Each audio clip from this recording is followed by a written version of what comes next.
যে আমার ভাই লাগে গো, তা তুমি যে আমার ভাতিজা হচ্ছ যে, তোমাকে মারতে পারবো না, তুমি যাও এখান থেকে যাও।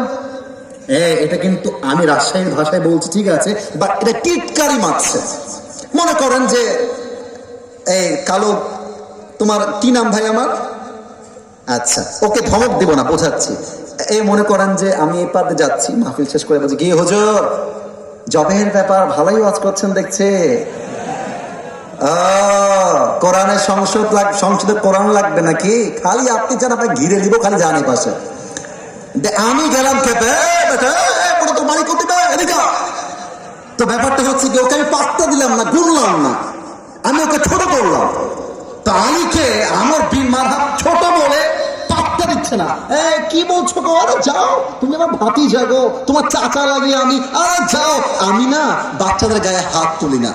এটা শুনে আলী রক্ত এবার গরম হয়ে গেছে।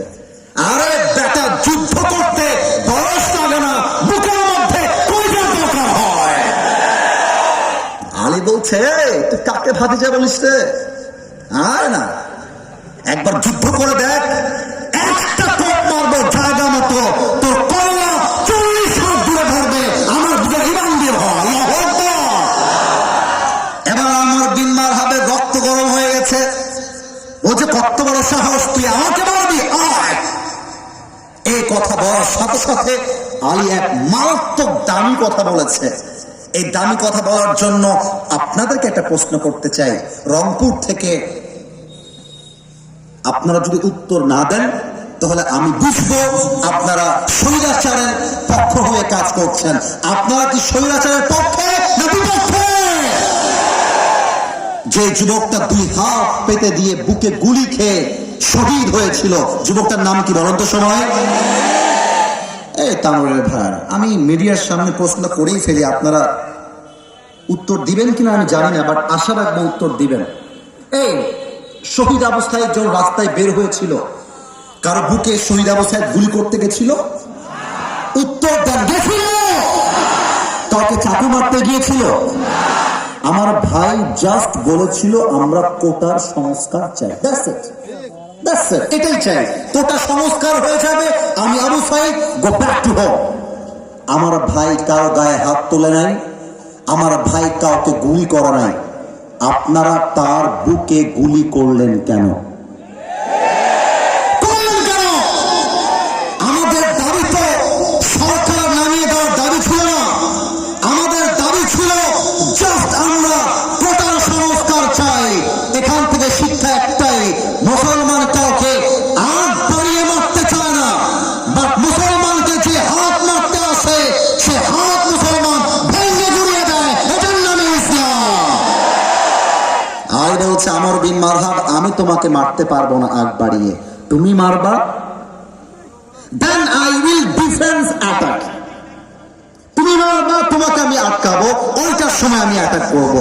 আদারওয়াইজ ইসলাম আমাকে কাউকে আগ বাড়িয়ে মারতে শেখায় না, আমাকে ভালোবাসতে শেখায়। সুবহানাল্লাহ পড়বেন না আপনারা সবাই?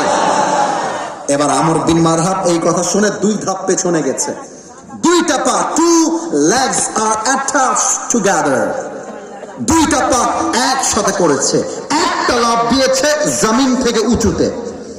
আর এই যে হচ্ছে তরবারি সামনে নিয়েছে, যখন লাফ দিয়েছে এইটা পেছনে নিয়েছে, আর দেহে সমস্ত শক্তিকে উজাড় করে আমর বিন মারহাবের ডান কাঁধে একটা আঘাত করেছে। আর আমর বিন মারহাব তার জুলফিকার দিয়ে উঁচু করে তুলে বলছে, হাসবুনাল্লাহু ওয়া নি'মাল ওয়াকিল, নি'মাল মাওলা ওয়া নি'মান নাসির। তাওয়াক্কুলের লেভেল এতটা হাই ছিল যে আঘাতে আলীর দেহটা এক কোপে 2 টুকরো হয়ে যাবে। ওই আঘাতটা আলীর জামা পর্যন্ত স্পর্শ করতে পারে না। সুবহানাল্লাহ। এবার আলী বলছে, এই ব্যাটা, এবার তুই রেডি হ, এবার তোর পালা, তোকে আমি দেখে নিব। এবার আমর বিন মারহাব থর করে কাঁপছে। এত জোরে আঘাত করলাম, একটা আঘাত লাগলো না, ওর ভেতরে শক্তি কমে গেছে। এবার আলী রাদিয়াল্লাহু তাআলা আনহুর পেছনে 2 ধাপ এগিয়েছে, আর একটা লাফ দিয়ে জুলফিকারটা এমন করে উঁচুতে তুলে নারে তাকবীর আল্লাহু আকবার বলে আমর বিন মারহাবের বাম কাঁধে একটা আঘাত করেছে। আমর বিন মারহাব তার ঢাল দিয়ে জুলফিকারকে আটকাতে গিয়েছে। আঘাত এতটা জোরে ছিল, একটা কোপে ঢাল ভেঙে আমর বিন মারহাবের দেহটা 2 ভাগ হয়ে ছিটকে জমিনে পড়ে গিয়েছে। আল্লাহু আকবার। আজকে দেখাইতে পারবো হাদিসটা অভিনয় করে।